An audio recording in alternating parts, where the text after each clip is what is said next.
салом дӯстони азиз, ҳаводорони азиз ва пайгирони силсила барномаҳои саргузашт. Дар ин суҳбат мо мехоҳем оид ба яке аз ҷойҳои муқаддас ва таърихии як деҳаи дурдаст, деҳаи басманда, ҷамоати деҳоти ваҳдати ноҳияи Диваштич нақл кунем, ки оид ба яке аз ҷойҳои муқаддас Санги Уштур нақли ривоятҳои зиёд ҳаст ва инчунин аснодҳои таърихӣ. дӯстони азиз, дар ин силсиланаворҳо мо кӯшиш кардем барои шумоён як ҷолибияте пайдо кунем ва аз пирони рӯзгор буда, аз муаррихони ин деҳа мо хостем фикрҳошонро бипурсем ва пешкаши шумоён гардонем. яке аз пирони рӯзгордидаи деҳа Абдумавлон Камолови 97 сола, ки қариб умри як асрина доранд, оид ба таърихи пайдоиши Санги Уштур, оид ба умуман барои чӣ Санги Уштур ном гирифтани ин маҳалла нақлҳои зиёд ва ривоятҳои зиёд карданд, ки аз овони бачагӣ дар зеҳни ин пирамард нишастааст. биёед дӯстон якҷо навори ин пирамардро тамошо мекунем ва барномаро идома медиҳем.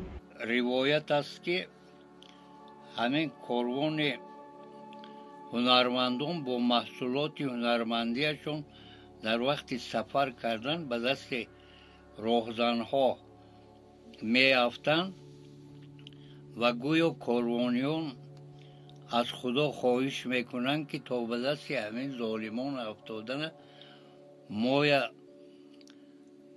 наҷот те ва гӯё анамин корвони ҳунармандон бо борҳои маҳсулоти ҳунармандӣ сохтаашон ба санг табдил мешудааст ва дар қишлоқ мавзее ҳаст, ки он мавзеъро мавзеи Санги Уштур мегӯянд ва то ҳоло ҳамон санги ба уштур монанд ва борҳои ба уштур бор карда дар ду тарафи ҳамон харсанги уштур монанд ба ҳам ҳаят ҳозир одамо ҳамаро муҳофизат карда омӯзонянд. ҳамин хел ривоятҳои таърихӣ вуҷуд дорад. мӯйсафеди дигари деҳа Бозорбои Сангинови 80 сола омӯзгор аст ва ба масъалаҳои таърихӣ ва ҷойҳои таърихӣ таваҷҷӯҳи хоса дорад. аз рӯи нақли бобои Бозорбой таърихи пайдоиши Санги Уштур ба давраҳои хеле қадим рабт дошта, он ба санъати оҳангарӣ, ба санъату ҳунарҳои мардумии ин минтақа вобастагии зич доштааст. тавре ки бобои Бозорбой нақл мекунанд, дар қадим мардуми деҳа, ки ин деҳаро дар таърих бо номи Марзманда медонанд, ба шаҳри оҳангарон рабт доштааст. мардум бо оҳангарӣ машғул буда ҳунарҳои дастии худро, ки он замон воситаи асосӣ яъне уштур буд, бо воситаи уштур ба водии Фарғона барои фурӯш мебурданд. биёед як лаҳза вақти худро ба тамошои навор ва суҳбатҳои бобои Бозорбой сарф кунем. با خدا بگفتن همون عطا کردگی شطوره همون شطور همون اومده تنگ بگشته موندگی همه تنگ همون باید با گرمش گرمی شطور باریم وقتی نیوال همون دیار با کارو حقیقت خوش دیگه و گذار خدا گویا که بلا عطا کردگی همون شطور همون اومده تنگ شده موندگی کاری گندای خدا شونه.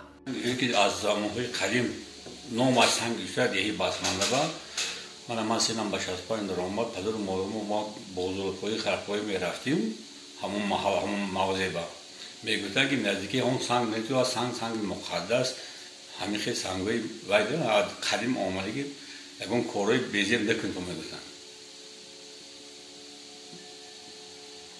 همچه ما امضای نامی من 65 داریم خود همون سنگ وجود داره حالا میگه آخه منم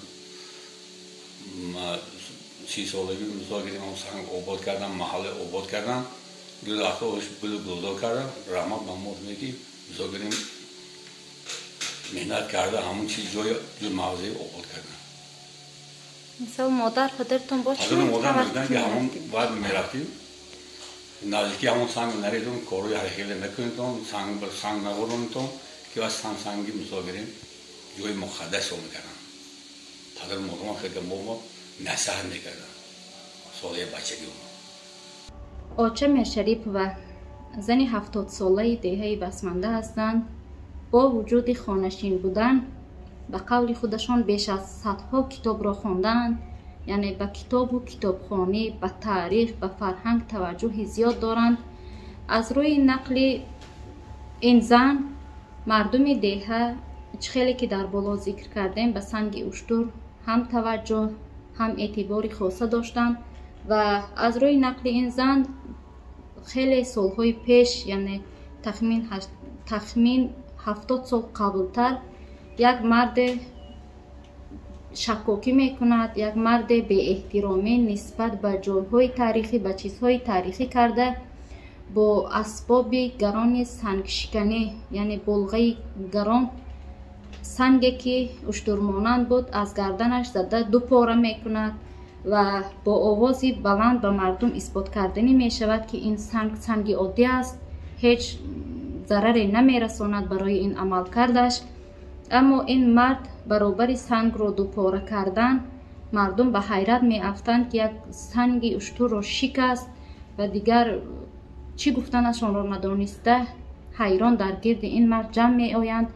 اما از بین همگی 3-4 دقیقه می گذرد که مرد از سخن گفتن، از راه رفتن، عموما از حرکت باز می ماند. مردم از این عملکرد او، از این فوجیه می ترسند، می هراسند و از همان زمان تا به امروز دیگر نه جوان، نه پیر، نه کودک کسی از ساکنان این دهه به سنگ اشتر دست نمی رساند، نزدیکی نمی کند. خیلی که روایت میکنن سنگ اشتر که از جایهای مقدس بوده. یکی از همدیارانمون میخواهد که این گپ ها باور نمی کند روایت مردم کردگی به که نخواه هوای سنگ دیا نخواه اشتر باشد گفته و میخواهد که رفته همون سنگ میده کرده گرفته خانش به بیاره. رفته وقتی که سنگ میزند چکنم گفته یک بار خوشش برفته میغلطد خودش، خسته نمیتوند خسته وای کردن، زده میده کردن و همین مردم از هوای عبرت گرفته اون جای مقدس حساب کرده، حالی هم حرمت میکنن همون جای. یکی از جاهای مقدس تری. تا جایی که ما دیدن میکردیم با این سنگ اشتر در یک لبی راهرو، در یک لبی راه ماشین گذر می ایستاد، کسی اعتبار نمیداد یا دست نمی رسانید و اینک همین سال با ابتکار ساکنان محله، با ابتکار ساکنان دهه، موضع سنگ اشتر به یک موضع آباد و تاریخی تبدیل یافت.